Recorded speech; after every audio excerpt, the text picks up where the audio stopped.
am having these emotions. I'm feeling the grief of the loss of a dear friend.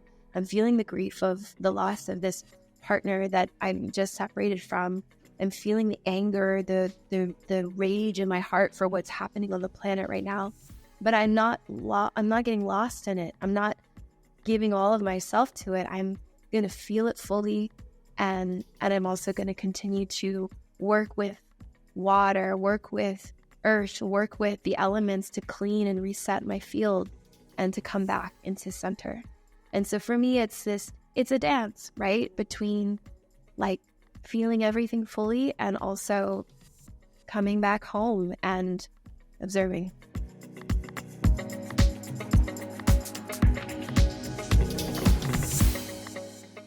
Welcome back to another episode of The Art of Lost and Found. I'm your host, Brooke Eston. Today, I am beyond excited to introduce a truly inspiring guest. Her name is Rachel Rossitto.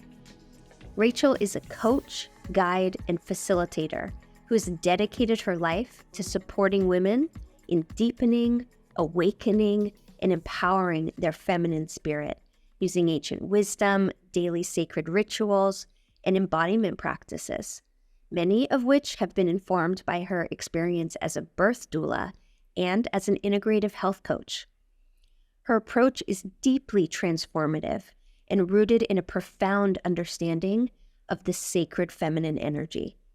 I know this firsthand because I have had the privilege of being involved with Rachel and her work for several years now, effortlessly dancing between being a student of hers and her being a client and supporter of mine. In our conversation today, Rachel and I delve into the themes of feminine energy, creativity, and the often messy process of creation. Rachel shares her passion for serving women and helping them connect with their sacred feminine energy with the support, not the banishment, of the sacred masculine. Her perspective expresses the importance of embracing the totality of who we are and the healing power of walking in our truth. In this conversation, we also explore creativity as a way of being and the value of staying grounded in our practices. Rachel's personal journey through the messy parts of life and the transformative power of her meditation and spiritual practices offer profound insights into the human experience. We cover a lot of ground in this conversation. We get into altars, the intersection of creativity and business, and the dance between discipline and devotion. We also delve into her experience as a creative entrepreneur and what it means to be a vessel for her work in the world. This episode is packed with wisdom and inspiration, and I cannot wait for you to hear it. So without further ado, let's dive into our conversation with the radiant Rachel Rossitto. I am so excited and honored and pleased to welcome you to the Art of Lost and Found. Welcome, Rachel. Thank you, Brooke. It's such an honor to be here.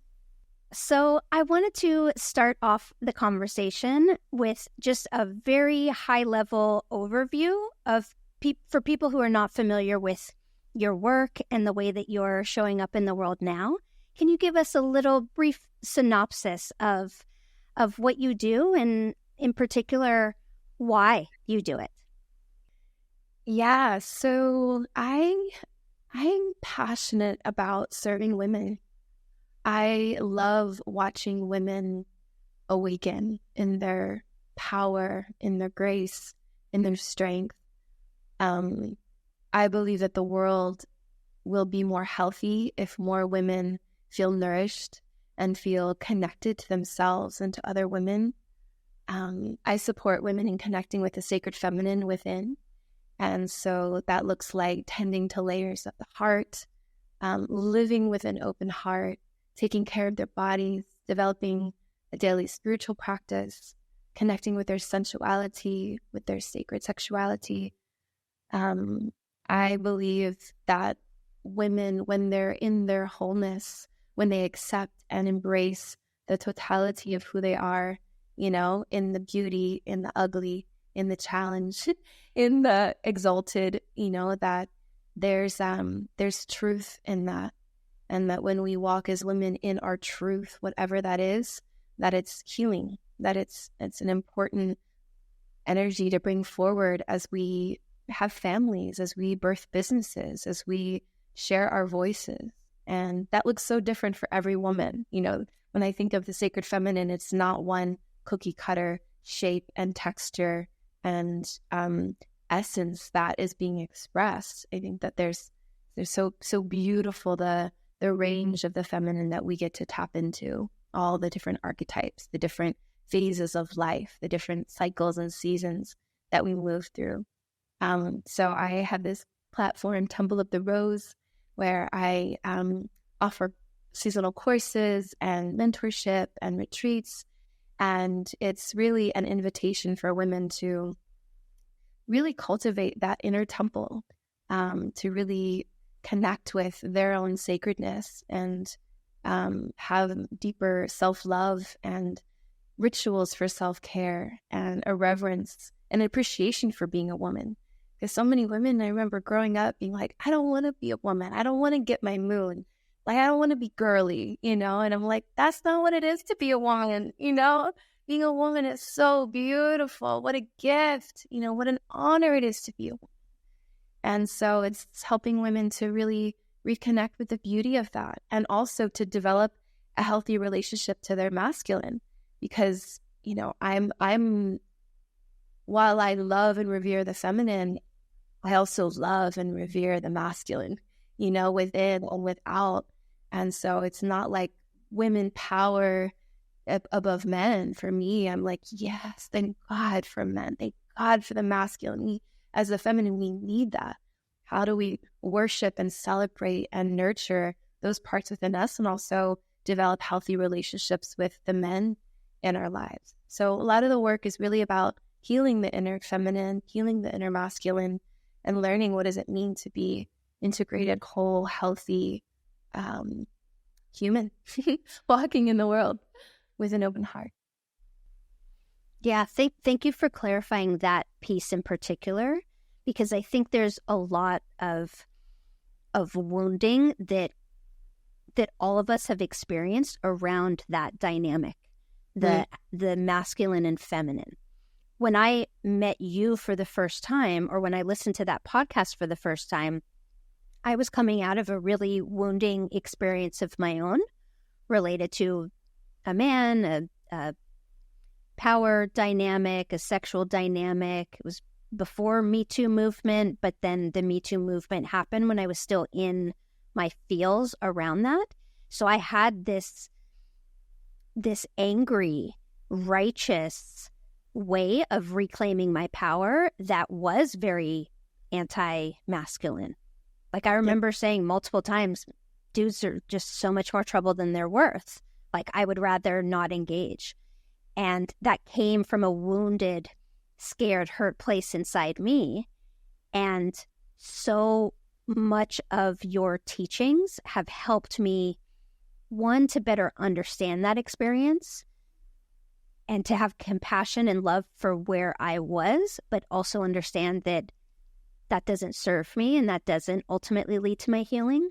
And two, how I can actually not only repair that relationship between the masculine and feminine, but also like supercharge it to create this really strong, empowered, beautiful feminine energy with the strong, beautiful, empowered masculine energy, and how valuable that is. Like, it really is the healing that we all need creates this environment where the rising tide lifts all boats.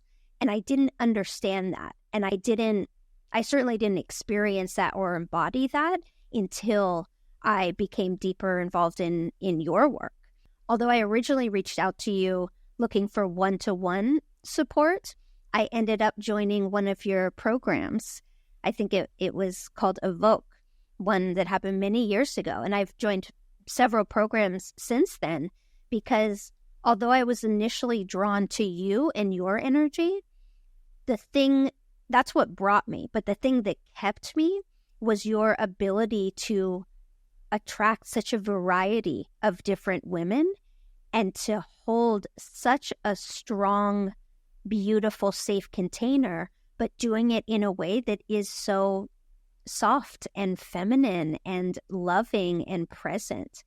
And until I became involved with your work, I had never experienced anything like that. And seeing the way that you moved through the world and the work that you did was incredibly impactful for me. But I think even more so was witnessing the healing of so many other women from such diverse backgrounds and cultures and ages and stages of their own journeys. And I'm thrilled to say that there's several women who I've met through your programs who I'm very, very much still deeply connected to.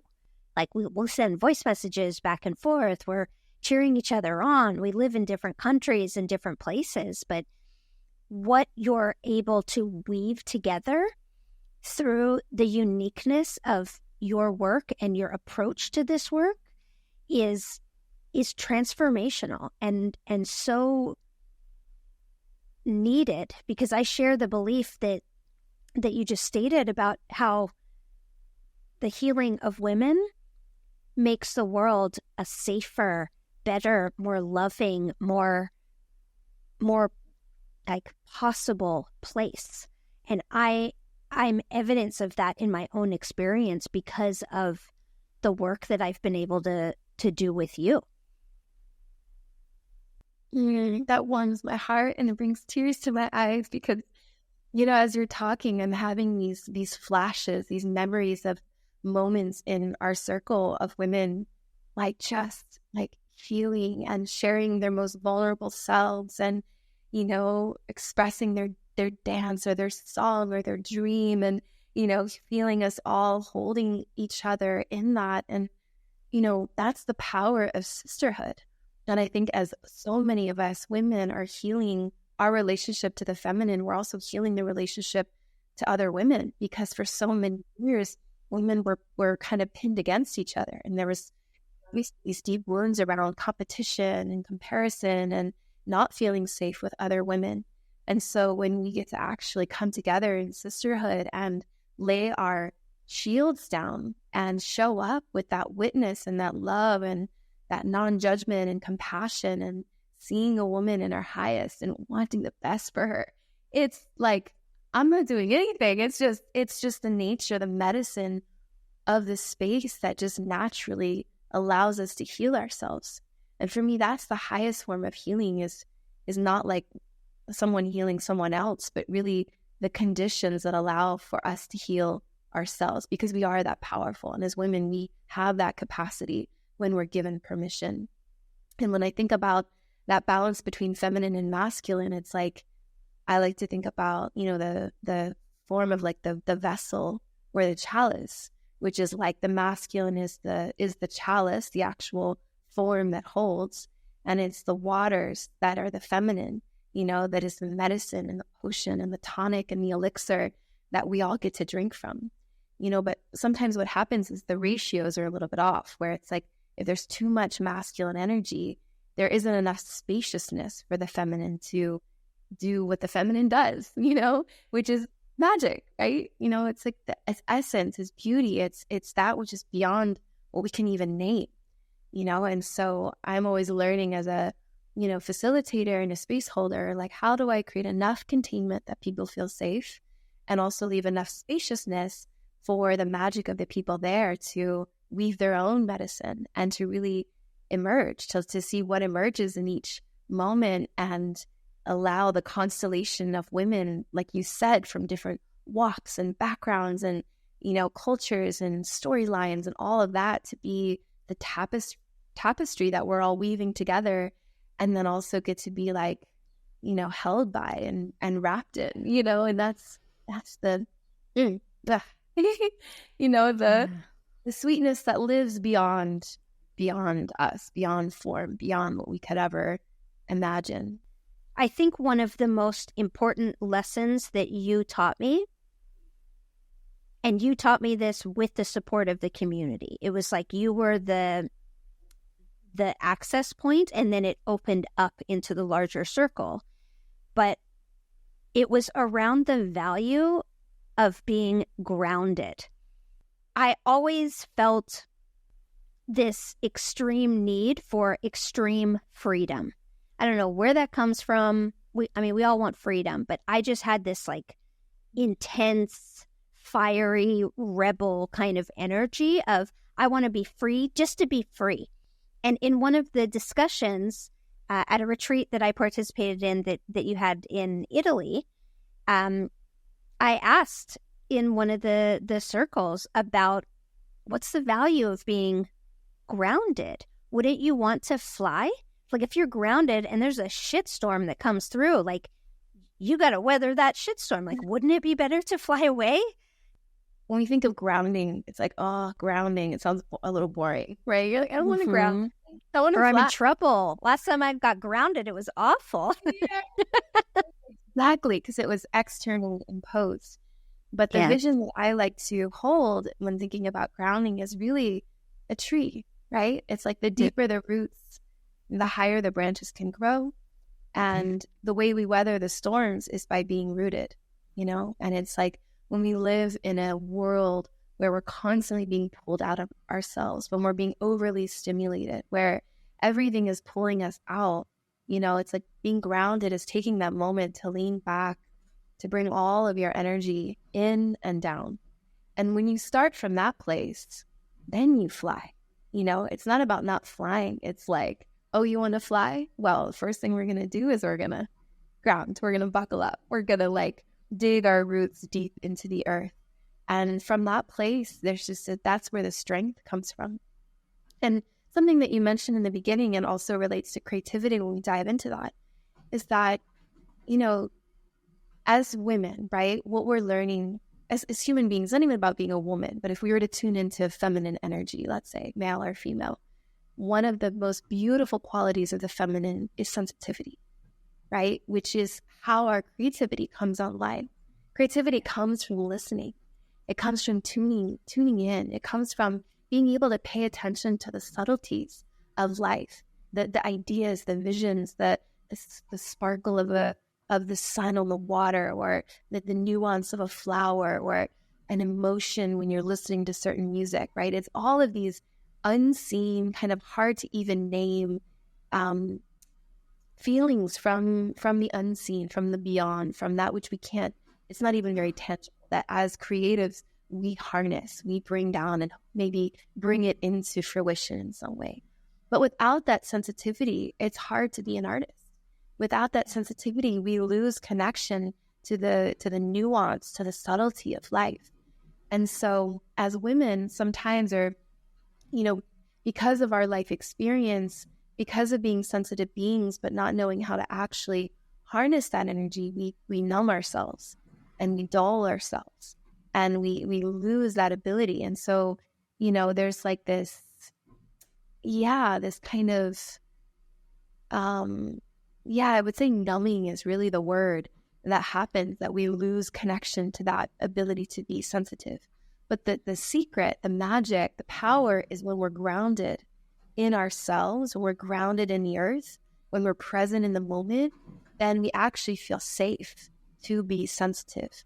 And a dear friend of mine says often, our sensitivity becomes our superpower rather than a liability, right? So when we're ungrounded, our sensitivity can become a liability. It's like, it's dangerous actually to be sensitive. We're vulnerable, not in a empowering way, but actually in like a, unsafe way. But when we're rooted and grounded, then we actually get to be sensitive, and then we can be more creative, and then we're more connected, and then we're able to have that channel and that vessel of creativity flowing in a much more empowered way.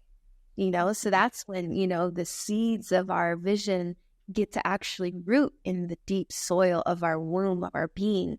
And with time, with patience, as we water those seeds, they become blossoms. So a vision that I always hold is like, how can I be a flowering tree? A deeply rooted tree, but one that still bears fruit and flowers, and one that gets to be shade and protection for others, and one that calls in the birds and calls in, is able to reach up towards the sun, but the roots are deep. And that for me is the real, where I'm tracking myself more so than the blossoms. I'm tracking my roots. Mm-hmm. Yeah, that's beautiful. That's such a vivid imagery that I know that's gonna stick with me. Can you share a little bit about your understanding of what is creativity? What is creativity for you, and how is that woven into your life, your daily experiences? Yeah, I love this question because I think for so long I was very confused about what creativity is. And I know from a little girl, I always felt very creative. Like I just was always drawn to the arts and, very drawn to dance and music and loved to express and just felt more attuned to beauty and emotion. I'm a very sensitive, emotional person, so I would feel deeply and would be moved by the world. And then as I was growing up, there was, that idea of like, well, to be creative means that then you have to be a professional singer or an esteemed actress or a blah, blah, blah, blah, blah. And so when I was in my teens and my, kind of earlier years, and I felt that I wasn't good enough to be, at the top of whatever the, of my class in that realm, I just sort of shut that part of me down and became very critical and very judgmental, and would compare myself to the other girls. And, I was in choir and in plays and I just was like, I am not enough. I'm not good enough. And so I'm not meant to sing. I'm not meant to act. I'm not meant to dance. Even though these were things when I was younger, I just loved to do, and that would kind of emerge from my joy, my natural wanting to express. So it's been a journey around learning how to embrace the truth that creativity is a way of being. It's an approach. It's the way that you move through the world. And even to be an artist, I'm like, well, I'm a shitty painter. I'm a shitty drawer. I'm not an artist. But then redefining what art means and how we commune with our daily life. And I would say if I were to tune into that truth, I'm 1000% a creative. Everything I do, from my morning practice to building altars, to the way I keep my home, to the way that I tend to my body, to the way that I cook food, to the way that I hum in the shower, to the way that I, walk through my garden, to the way that I build mandalas from petals, from the way that I create my business. Everything is creative. And, for me, creativity is energy. It's sexy. It's aliveness. It's that pulse of life, right? When I think of creativity, it's everywhere. It's everything. We live in a creative universe. We're born in the creative act. The masculine and feminine coming together and creating life, creating ourselves. That is the ultimate creativity. And then we think about creator, right? God, goddess, the divine, the sacred, however you want to name, the creator that created this entire world is creative, right? And there's no part of that is, for me, attuning to perfection, right? Because even in the creation, there's things that are harmonious and beautiful, and there are things that are chaotic and feel like dissonance, but it's all creation. And so when I tune into my own energy, I'm tracking my life force. I'm tracking the way that I feel. When I'm in nature, I feel creative. When I'm connected to myself, I feel creative. When I'm in my lane, when I'm in my body, when I'm in my heart, when I'm in my vibe, when I'm in my soul, when I'm in my seat, that's when I'm creative. And it's not a forced act of now I'm going to sit down and, create something. It's usually, for me, creating the conditions that allow the energy to flow. And for me, that energy flow is my childlike innocence. It's the play. It's the fun. It's the like, let's see what happens. Let me put some music on and dance. And as I'm dancing and I'm in that space, then maybe a vision comes or a word comes, and it's like, oh, can I follow that? What does that mean? How do I interact with this? How do I collaborate with this moment in a way that feels good in my body? Even if it never goes anywhere or becomes anything, like for me, creative act can feel like pleasure. And then how to take a seed of creativity and bring it into fruition is a whole nother part of the journey, right? Mm-hmm.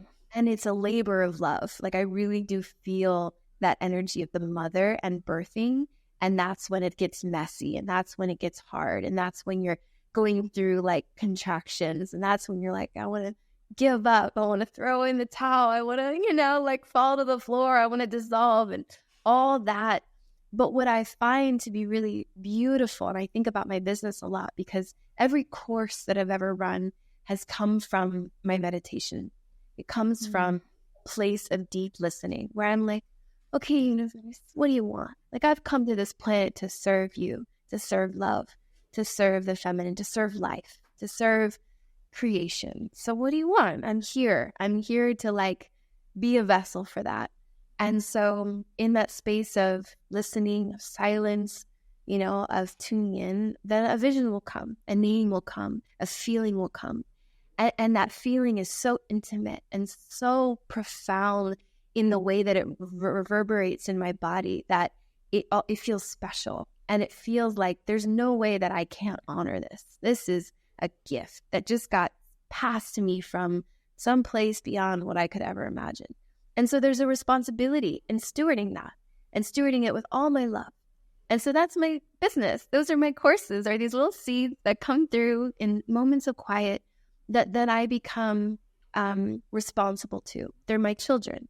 And so I water them, I feed them, I do my very fucking best to take care of them. And it's not perfect. As you know, my courses aren't perfect and I make mistakes and I'm learning about structure. I'm learning about, for me, the masculine, that's where I'm always evolving and growing in, is how to strengthen the masculine inside of myself and inside of my work. I wonder if also there's an element with you being a doula, like actually being there at that moment of the realization of a creative act. Like as you said, the original, most powerful source of creation is the creation of life. So that merging of the masculine and feminine in order to create that whole that can be translated into life and then birthed through the world. I'd love to hear from that vantage point of being so close to that precipice, that mystery. I'm fascinated by doulas and by people who work in hospice care, like people who are that close to the mystery, the thing that we don't understand, but we're all initiated through. And I wonder if you could share a little bit about your perspective of witnessing so many lives come into being and how that touches you and how that relates to your understanding of this large concept of creativity. I love that. I would say three thresholds that I study deeply and I'm most curious about is the act of lovemaking, the act of birth, and death. And those are realms that I, have supported people in, in cultivating that sexual energy and that connection, birthing their babies, obviously as a birth doula, and also have helped people at the end of their lives transition. And there's something about that threshold that I'm so called to. And I'm not exactly sure why, but it feels like these are these powerful moments where we are in the in-between, where the part of us that is so human comes online, right? Where it's so human, literally birthing a baby or leaving the body, or creating life, that seed of inside. Like these moments are so potent. And yet we're not really taught how to be with them. You know, it's like we've lost the ability to have tools, I think, to really be with these intense moments of life. And you know, in many traditions, women are initiated, right? Or when you get your moon, you're initiated into womanhood. There were midwives and doulas and medicine women and priestesses and people who held that role of helping people transition and helping people to be with themselves through this time when the divine is very potent and alive, and the force of creation is pregnant, is thick, right? But as humans, it's like, how do we even metabolize that? How do we be with that? So when I've supported women through birth, it's just extraordinary. It's everything. It's the miracle of life. And also there's nothing that brings us to our knees and are more challenging than birth. Because even in birth, you're right on the precipice of death. And so there's this interesting, what I would call like a dilation, like the portal or the field gets really wide, you know? And so the tools that we have, the reminder to breathe, the ability to surrender and open, the ability to like growl and like feel our wildness and our primal nature, the ways that we connect with our hips and our heart and our spirits, like all of these ways in which our body and our soul come online, you know, I think helps to be with these deep moments of transition. And so that translates to our businesses as well. But there's a lot of information and I think wisdom in these moments that as women, it's been lost. And so it's, how do we remember that, the power of the feminine? Yeah. Let's talk about the mess, the messiness of that, because you're talking about lovemaking, you're talking about birth, you're talking about death. Like, that shit's messy. Like, emotionally, physically, energetically, like there's so many different things that are swirling around for people and configuring in a variety of different ways. And part of the intention with this podcast and this concept of creativity is that I want to help normalize the mess, right? It's the art of lost and found and lost and found. It's not the art of perfectly arriving, right? That's not what it's about. It's about this dilation, this chaotic yet ecstatic, you know, horrific, savage yet intoxicatingly pleasurable. Like, it's all of these things. It's the expansion and the creative act of bringing something new into the world, making something with your business, and the terror and fear that you're going to be judged and ostracized and the whole thing is just going to fall apart with all of the people in it and you're going to be left with this big mess. So I would love to ask you a little bit about how you're able to be with yourself and remember these bits of wisdom and to hold perspective when you are in the messy part, when your program isn't working, when there's no wait list of clients, when you're transitioning from one thing that you thought was it that turned out, oh no, this feels like such an energy drain. What I really want to do is this. Like, let's talk a little bit and open that space up, because I think a lot of people listening to this and my audience in particular are creatives that are struggling to navigate that wayfinding process of creating something new in the world. And a lot of them are held back out of fear or shame or self-judgment around it not being good enough or what other people might think.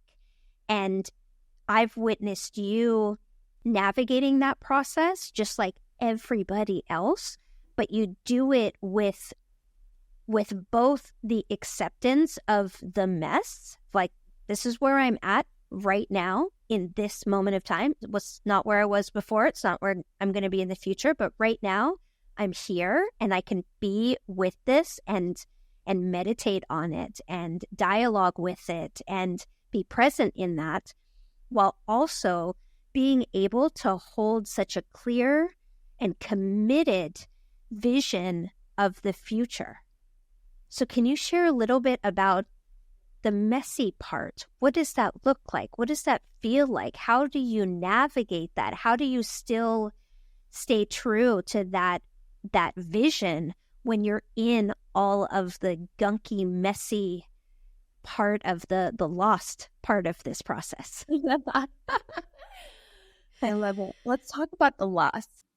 I'll start by sharing that I'm really grateful for my early 20s because that's when my dark night of the soul was.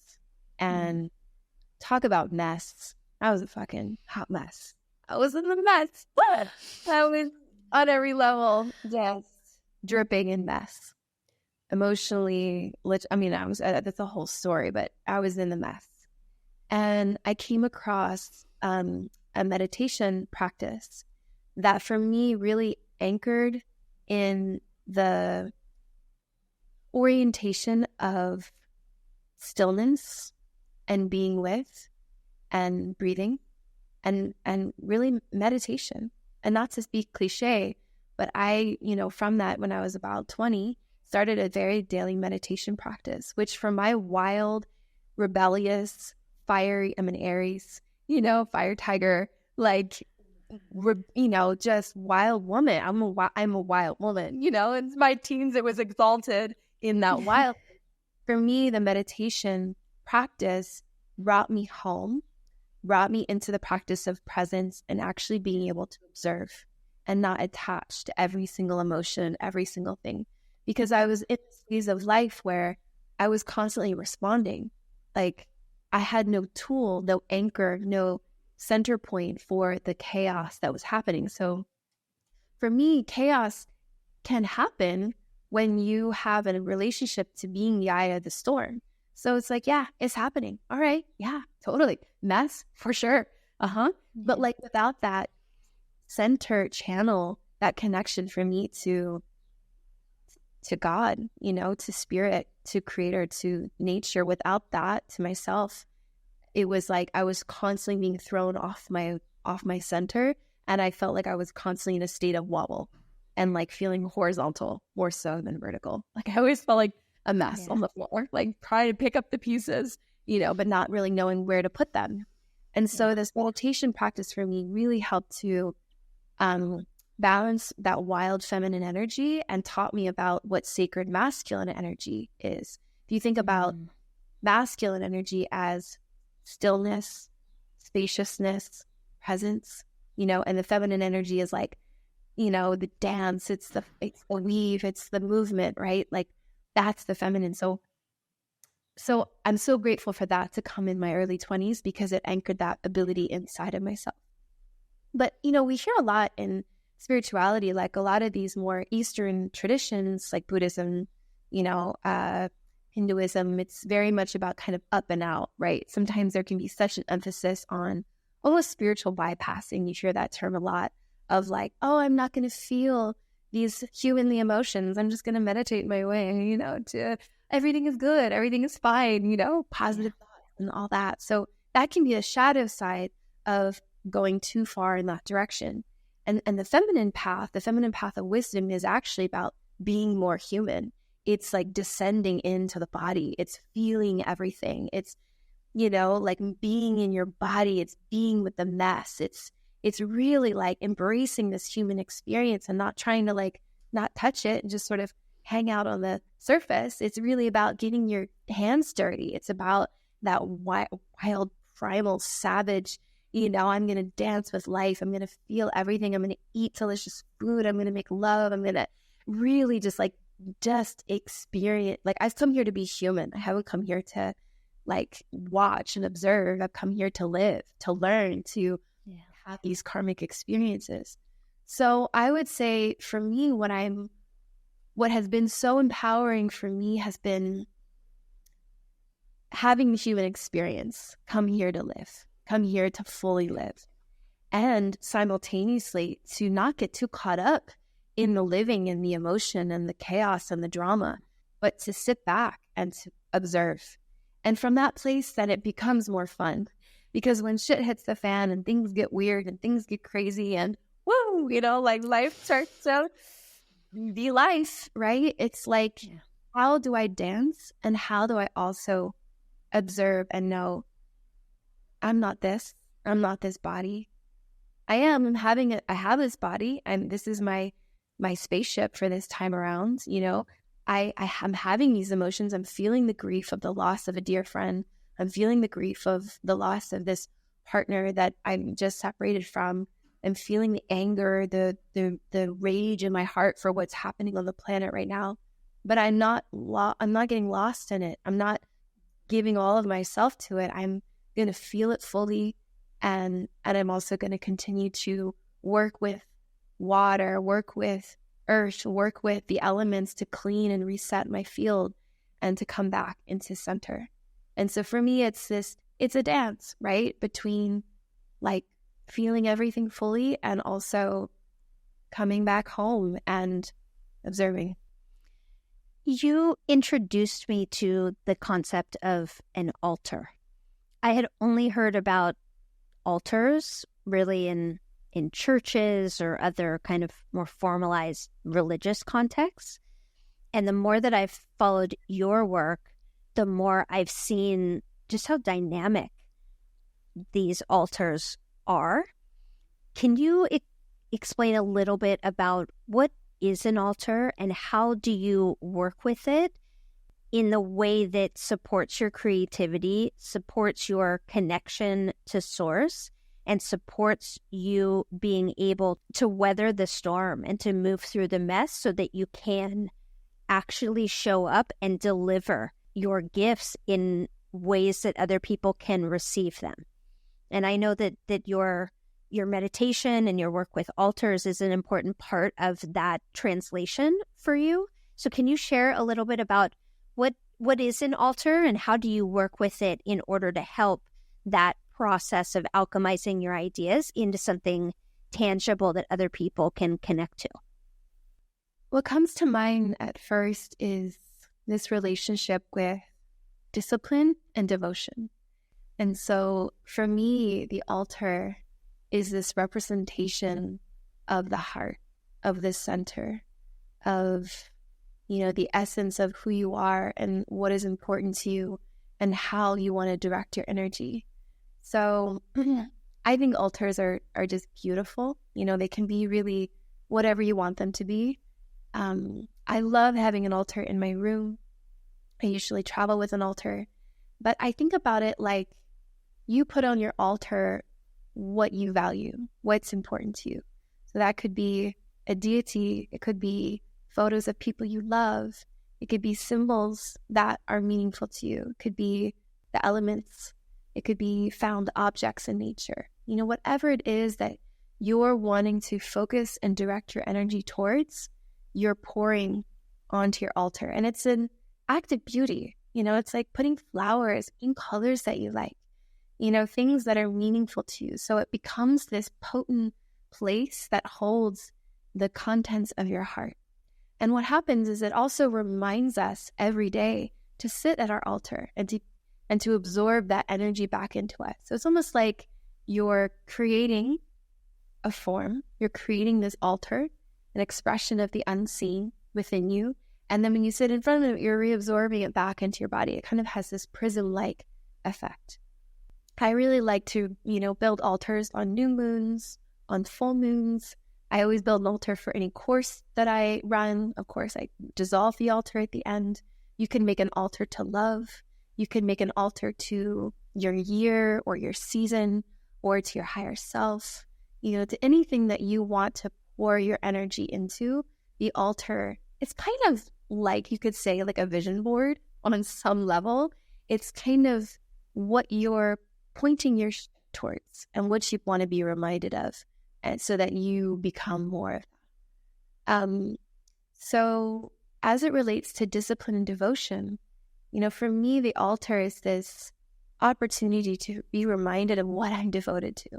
Why do I do what I do? Why am I showing up every day to be in service to women, to the feminine, to nature, to the divine, to self, to, humanity? Like, why am I doing what I'm doing? That devotion, right? Because if you're a business owner, you have to have a lot of courage, a lot of balls, first of all, because it's hard. It risks everything. It asks so much of your character to be seen, to go to the edges, to do things that you've never done before, to learn things you don't know how to do, to show up in ways that are beyond your comfort zone. In every way, to be an entrepreneur, to be a business owner, you're being challenged and pushed, right? So you need to be anchored in your deeper why. Otherwise, you won't have the energy behind it to carry you through all the messy, hard, challenging moments. So for the altar, that's where I go to remember why I'm doing what I'm doing. And the why is the source. And the source is it's like a waterfall. It's like that well that is so beyond me that I'm sourcing from, that moves through me in everything that I do. And then the discipline is showing up every day. It's like whether I feel like it or I don't, whether I'm in the mood or I'm not. If I've a million things going on or not much going on, I'm going to sit at my altar for 10 minutes and I'm going to listen. I'm going to remember. I'm going to tune in. I'm going to reconnect. And sometimes it could be 10 minutes and it's just literally timer on for 10 minutes. Maybe it's journaling. Maybe it's just looking at your altar and just doing nothing, just being. And then maybe other days it's an hour where you're really getting deep into the realms of creativity and you're writing and you're having ideas. And so much of the work that I do in my business happens at my altar. How I structure my courses, the content that I offer, the blog posts I write, the copy, all of that gets seated at my altar. And then my altar is literally right next to my desk. And so I go from my altar where I sit and I meditate and I drink tea, and then I go to my computer and then I try and take all of that and I just keep the energy flowing and moving forward. One thing that's really helpful for me, especially around bridging these two worlds, is like you were saying, you have a sales page, you have a checkout cart, all of these words that we use a lot in business or in marketing. For me, when I go from that space of listening, meditation, receptivity, openness, communion, and I'm pouring down these nuggets, right? These gems. And then to go to my computer and being like, oh, I got to write a sales page. It doesn't translate. So for me, I like to reroute these things in my mind. Like I say, I'm going to write an invitation. I'm tuning into the women that I want to serve, the offering, the feeling I want them to have, the essence of what I am bringing forward that I know is valuable, that I know is needed, that I'm learning, that I've been studying, that I've been embodying. And then I think about those women and I'm feeling into what they're struggling with and what they long for. And I write an invitation. I'm just inviting them into something that they already want, they're already looking for. And I'm hoping to be that beacon that they can resonate with. And then instead of a checkout, thing, it's I think about sacred reciprocity, because I need to support myself. I'm a human and I'm bills and I don't have a wealthy husband or family money or anything like that. I have been working since I was 14 and I've been self-sustaining for my entire life and have really prided myself on being independent and being able to support myself, to have the freedom to choose how I spend my time, how I serve, how I work, because that for me is important. And it's interesting because it's really hard sometimes to go from the kind of more subtle qualities of feminine spirituality to being I need to support myself. I need to eat. I need to pay my rent. I need to have health insurance, hopefully, and bridging that gap. So, I have to remember maybe in the past, people who devoted themselves to this path. Maybe they were monks or they were nuns where they weren't in that kind of reciprocity with money. Or maybe there were, donors or people that supported, the priestesses as they were doing their sacred work. But like, wow, I chose to come to this planet at this time to work with money and resources and root chakra and masculine structure and foundation, and also to be teaching women how to open, how to bloom, and how to flower, and how to, feel joy in their hearts and love in their life and all of this. So I try and think about sacred reciprocity, like what I have to offer is valuable. And some woman out there is like, I am so happy to support this, to support you, to invest in myself, because I do that. I have teachers, I have mentors. I go deep into studies. I have master's programs. I've done deep, initiations and things like that I've invested my energy and my time, my love, my, money into. So I want to see that energy also flow within, I've paid you for services. You've paid me for services. Like we exchange, and that for me feels really good, because I would rather give you my money than someone else. Like I'd rather it circulate within the realms of women entrepreneurs. So, thinking about it that way has helped to bridge the gap between the deep, devotional, spiritual, and also the practical. Thank you for sharing that in particular, because I think that touches on a lot of topics that I know that my audience have struggled with. And I remember being in the coaching container with you and changing the language in order for it to feel resonant for you. And I remember at one point we were working on your email list and creating different segments and setting up, the right funnels for people to go through. And we ended up changing that language so that you could identify with it of, no, this is my community. I'm inviting them, on a journey. So we weren't saying funnels or email series or all of these, like, honestly, pretty bro marketing terms. Instead, you were talking about it in terms of, okay, how do I guide them through an experience that's going to feel really resonant and relative to them? How do I do that in a way that leverages these tools that are available to me so that I can give more in a shorter period of time? Like, you were in a place where you wanted to level up and you wanted to expand, but you didn't quite know how to navigate all of the different tools. And so the process that we went through together felt really collaborative and personalized, because you spoke up around what you needed.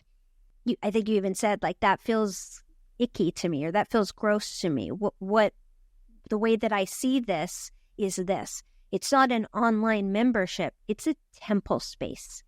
These are not moderators. These are temple keepers. Like, the way that you were able to translate all of these things that, quote unquote, are necessary in order to grow and evolve your business, but doing that in a way that felt so true and so authentic and so pure and aligned with the work that you were doing. You kept the focus, like you had your eye on that North Star, and all of these other things that can sometimes swallow and overwhelm other people, particularly many of the other women that I work with. They feel intimidated. And instead of figuring out, okay, how do I relate to this and invite this into supporting me? A lot of times they just, I hit a block. Oh gosh, I'm overwhelmed. Oh, I can't do this. Oh, maybe I shouldn't do it. Maybe I'm not worthy of doing it. And it just starts like spiraling into this mess where you are an emotional puddle on the floor, trying to figure out, how do I put these pieces back together? And I think another thing that I learned from you was how beautifully and masterfully you went through that kind of messy, chaotic place, and you came out the other side being able to connect the resources and the support, the people. I was just another person in one of your programs, and I ended up years later being able to play an important role in a transition period in your business, right? Like, the way you were able to just call in and recognize and communicate and collaborate with all of these different pieces is something that really stuck with me. I found it so beautiful and unique, and your ability to do that was impressionable for me. Mm-hmm. Well, Brooke, I want to thank you so much for being my angel at that time. Like, I could cry because I was in it. I was so in it. I was getting turned upside down, inside out, having so much love and, care for this community and for everything that was happening, and yet couldn't figure out quite how to put the pieces together and go to that next layer to hold the amount of energy and people that were coming in. And you were such the perfect person to hold me as my creative doula in ways through that process, because your superpower is seeing. Like, you see people, you understand structures, you not only understand and see and feel the value of what's inside of these containers, but also you can see it from the outside, and you know how to patch this hole of the boat, and okay, the compass needs to be dialed a little bit this way, and we need another sail on the end here. And it kind of felt like you were really helping me to hold the vision, and you had been inside and saw the value, and then also were helping me to restructure and rebuild and scaffold how to make the ship sail smoother and further and hold more people. And that just says so much about your superpower. And I know so many times it was like you were kind of holding my hand in the realms of business and understanding marketing and business and that, but also you're such a seer. You see people, you see their soul, you feel their energy, and the way that you were able always to meet me in the moment of what was alive for me and what was happening and what the struggles were, and being that translator. Okay, Rachel, okay, this is where we're at. Okay, well, this is where we're going. And I just felt at the end of all of our sessions just so soothed and so grounded, and in the ways that I wasn't feeling grounded, and just felt more clear and excited and inspired again about what I was doing. Because I think all business owners at some point, you start off and you have all this energy and this excitement, and then you learn all these skills that you don't have, especially in the realms of internet and online business. And then you hit this point where you become a little bit disenchanted, where you're like, why am I even doing what I'm doing? I'm so tired. I'm so exhausted. I'm spending all my time creating email sequences and building websites and doing all this. And all I really want to do is the work. I just want to, do what I was born to do, which is to facilitate and to teach and to guide and, all that. So I feel like the biggest teaching for me and for any women out there listening is I really do believe that there is this part in the beginning where you are learning these skills because there's a part of you that needs to strengthen that side of you. For me, I'm so grateful that I know every aspect of my business. I can do my books, I can do my website, I can do all of it. I've touched it, I've done it all. And then you hit a certain point where you're like, but do I need to do it all? And then that's when you find out, how do I outsource? How do I bring in the right complement to allow me to then really strengthen the whole container? And so for me, it was you were that masculine pole that allowed me to be more in my feminine. And so, yeah, I'm just so grateful for you and your superpowers and mastery and your artistry and the ways that you weave your masculine and feminine together. It was such a great gift for me and my business and all the women. The ripples that has happened, it's super, super far and wide. Yeah. Thank you. Thank you for recognizing that, and for you, the way that you saw me and the way that you articulated it to me during that time helped me to better understand myself, my gifts, and my superpower. You were the first person who called me a creative doula. You called me both a creative doula and a business acupuncturist.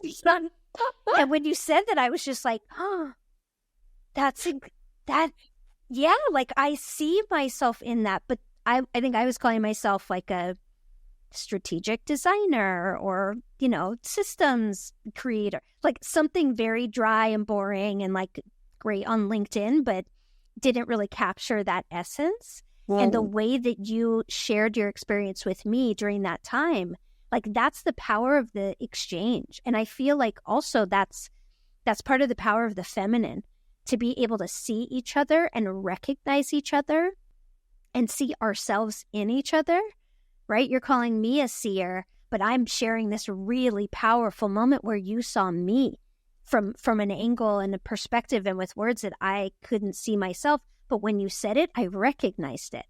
In the same way that when I saw you and I held space for you, maybe in that moment you couldn't see it, but when I said it, you recognized it. Like, yes, okay, great. Yes. And we need to weave this piece in because this came to me. This is new. This is relevant. It's not a distraction. It's an essential part of this. How do I put this together? That flowing exchange and that mutual support and that reciprocity and all of that has been one of the greatest learnings that I've been able to take away from just our relationship and the many different dynamics that we've been able to embody during these years. And I think this is a big part of the healing and the gifts that you're able to give women, is helping them remember that collaborative ecosystem nature that we have, and to be able to bring all of it, right? You can sit in the silence. You can sit in the silence at your altar. You can sit in the silence of the group. One of the things that was really memorable for me working with you was when you would invite women to share, you would say, if anybody feels called to share, please do. And then you would sit in silence, sometimes for several minutes on a Zoom call, which can feel like, but there's silence. Someone has to fill it. Let's fill it. But you had this peace and this presence that then came through in all of us also. And I know this not just from me, but because I've had other conversations about that with women. So you have this incredible way of moving through these different dynamics, the masculine and the feminine, the silence and the presence, but also this incredible way with words and ability to articulate and share and teach, and having those different dualities and weaving them together and allowing them to be separate, weaving them together and allowing them to be separate. It's almost like a pulsation of giving birth or of making love or any of these different things where there's like an expansion and contraction, a coming in, a coming out. And that dynamic has been such a beautiful teacher. Like your way of guiding women through the world and through these scary and intimidating and sometimes overwhelming thresholds or portals is such an incredible gift. And the world is better because of you showing up fully and giving so freely. And I hope that you receive that gratitude all the time, because I know that it's felt. I don't know if people say it to you, but it's real, it's felt, it's life-changing, it's game-changing, it's world-changing. And I feel so privileged to be in this giving and receiving relationship with you. It's such an honor. Likewise, Brett. It's so beautiful. You always bring so much to our spaces too. I feel like whenever you share, I'm like, oh, it's just just bring it. You bring such an important perspective and such deep wisdom and clarity, and also the precision in which you articulate is refreshing. Like it just makes my breath deepen, and this feeling of like, yeah. And even I was reflecting on your title, lost and found. It's brilliant. It's exactly what you're talking about. It's that journey that we all take and that we continue to take, because I don't think that we are ever fully lost and we're ever fully found. And it's not like one point of our lives we're lost and then we're found and then it's great. It's like, it's a constant losing and finding. Yeah. And maybe it's supposed to be that way. It's like, can we hold both? Can we hold the totality that within one day you can feel totally lost and you can also return? And I was thinking a lot about language when you were sharing about the power of words and seeing each other and reflecting and mirroring and amplifying. Our words are so powerful, the way we talk to ourselves. And it reflects the way that we talk to other people and the way that we reflect them. And I can't tell you how many times throughout the day, I was walking around the other day and I was like, here we go. Okay. We're doing this. And it's just this constant feeling of like, am I doing this? How are we doing this? Like the feeling, the sheer overwhelm, the intensity of life, the many layers of things that need tending and caring, and feeling, not that I'm doing it alone, but feeling very singular at this moment in time in the ways that things are held. And then the ways of which we talk to ourselves. And it's like, I can have this voice that's like, got this, my love, we got this. I have this voice in me that comes, that's this kind of playful, funny, soothing mama that's just like, it's okay, like one thing at a time, do one thing at a time. What's the next best thing? And so for anyone out there who also is feeling lost, that's feeling that intensity, just knowing at any moment, the moment that you catch that, and maybe even think lost and found, maybe that's the mantra that brings you back to being like, what does it take right now in this moment to find myself in this moment? Is that breath? Is that silence? Is that a walk? Is that a glass of water? Is that a holding my heart? Is that a saying something loving to myself? Is that calling a friend? Is that going to my altar? It's like these little tiny things that we can do that bring us back to that center point where then the chaos doesn't feel as overwhelming, but you're able to like be that eye of the storm and be with the chaos and actually to delight in it, to be like, this is quite a shit show, this human experience. Wow. And be like, what a ride. And it goes by like this. We're here and we're gone. And so can I just really fully, not only just accept what is, but want what is? Yeah. So beautiful. I wanted to ask you, is there anything that feels important and significant or meaningful, or that has a desire to be expressed, particularly around this journey of being a creative entrepreneur and learning to embrace all parts of yourself and bring yourself into your highest expression, that feels like we haven't touched on? For me, the things that come to mind to remember always, that I remind myself of is to be gentle with yourself. Guys, when you're on a creative journey, we're so hard. We're so judgmental. We're so critical. Our expectations are so high. And we lose the joy. We lose the enjoyment of what we're doing. And so how can you be gentle? Like soften. Like see if you can take the reins, like your hands off the reins a little bit and just sit back and breathe and just be like, I'm doing enough. I'm doing all right. I am a work in progress. There is no such thing as perfection other than me being present in this moment and seeing each opportunity as an experiment. I don't know what's going to happen, but I'm devoted to the process of seeing what happens. And can I see what happens with joy in my heart and with a curiosity?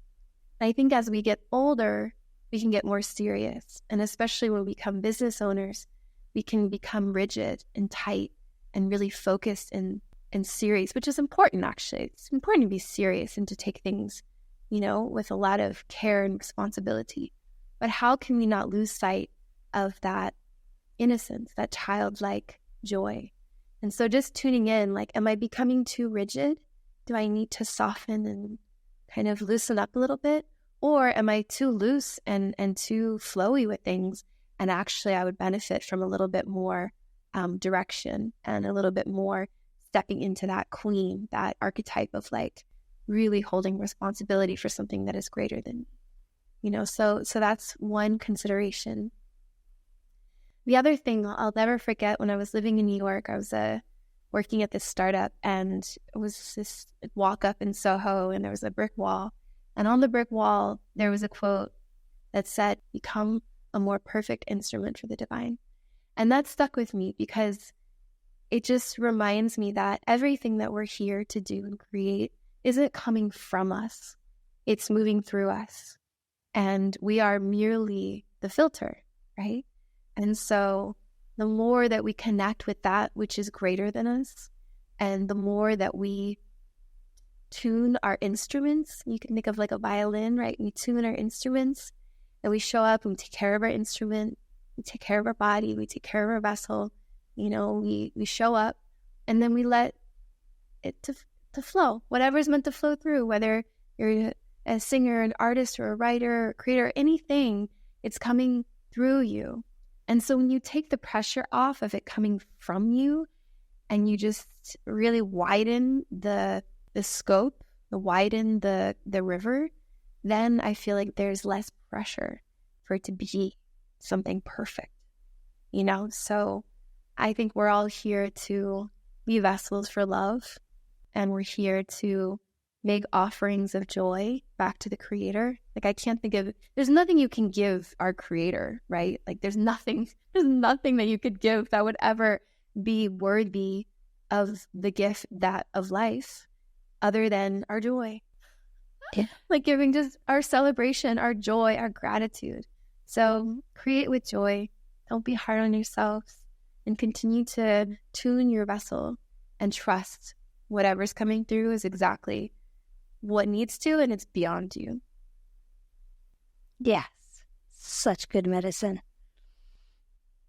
So I can feel that there are many people listening to this podcast who are having a similar experience to what I had all those years ago, feeling like, wow, what is that? What was that? I want to be connected to that. So for people who are curious or enthusiastic or ready to start working with you in one of your intimate containers, what's the best way for them to follow that calling? Yeah, so the best way to connect would probably be either Instagram, Rachel Rossitto, or my website, rachelrossitto.com. Temple of the Rose is the school, the mystery school. I run seasonal courses. I have one in the winter called Yin, which is all about softening into spaciousness and connecting with that deep, quiet, restorative time of winter. Unfurl is in the spring. It's all about awakening your petals and learning how to live life more open and to give your gifts and to connect with that feminine expression of blossoming. In the summer, I have a course called Lush, which is all about being sexy and juicy and dewy and connecting more with that summer heat, that fire. And then in the fall, I have a course called Ablaze, which is really about like bringing that energy of honing from that expansion of summer deep into your craft and into your creative expression, your business, your work, harnessing your fire into more refined ways of expressing yourself. So these seasonal courses, and then I also do one-on-one mentorship for anyone who wants to go deep, that wants to work intimately. I do immersions and then also 6-month mentorships, and it's really great for a woman who's wanting that one-on-one, that like deep dive, that curated experience of helping her through a portal of, sometimes women come when they're preparing for pregnancy, or they're moving through a divorce, or they're getting ready for calling in love and partnership and, healthy relationships and things like that, or working through health issues. So those are my main offerings. And then sometimes I do retreats. I have a retreat in Greece this fall, which is already full, but I'll be doing it every year. And then I'm thinking about a spring retreat as well. I'm not sure yet what the location, but hopefully spring of 2025 we'll have another retreat. Yeah. Well, I'm throwing the south of Spain out there just in case it resonates. Love it. Let's talk more about venues. Yeah. One little thing to add. One of my primary teachers is the rose, and I walk with that remembrance of leading from the heart. And Mary Magdalene has been a very impactful teacher in my life, and a lot of women are feeling the call to connect and commune with her more. And so I'm in the process right now of co-writing a book called Voices of the Rose with 7 other women, where we're all writing chapters about our relationship with Rose and the lineage of Magdalenes. And, she is alive. She is speaking through so many of us right now. And she has messages and teachings that want to be shared.